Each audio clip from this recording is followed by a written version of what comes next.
Hi friends, welcome to 1919 solutions. అందరికీ ముందుగా శ్రీరామనవమి శుభాకాంక్షలు. ఈరోజు వీడియో వచ్చేసి శ్రీరామనవమి ఎందుకు జరుపుకుంటున్నాం తెలుసుకుందాం. శ్రీరాముడు వసంత ఋతువులో చైత్రశుద్ధ నవమి నాడు గురువారం పునర్వసు నక్షత్రపు కర్కాటక లగ్నంలో సరిగ్గా అభిజిత్ ముహూర్తంలో 12 గంటలకి జన్మించారు. మధ్యాహ్నం 12 గంటలకు జన్మించారు. ఆయన జన్మదినాన్ని మనం శ్రీరామనవమి పండుగగా జరుపుకుంటాం. 14 సంవత్సరాల అరణ్యవాసము, రావణ సంహారము తర్వాత శ్రీరాముడు సీతా సమేతంగా అయోధ్యలో పట్టాభిషిక్తుడైనాడు.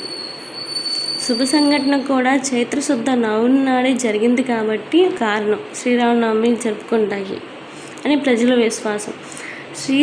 సీతారాముల కళ్యాణం కూడా ఈ రోజునే జరిగింది. రాముల వారి కళ్యాణం కూడా చైత్రశుద్ధ నవమి నాడే జరిగిందంట. ఈ చైత్రశుద్ధ నవమి నాడు ఆయన పుట్టారు, అట్లాగే మళ్ళీ పట్టాభిషిక్తుడైనారు.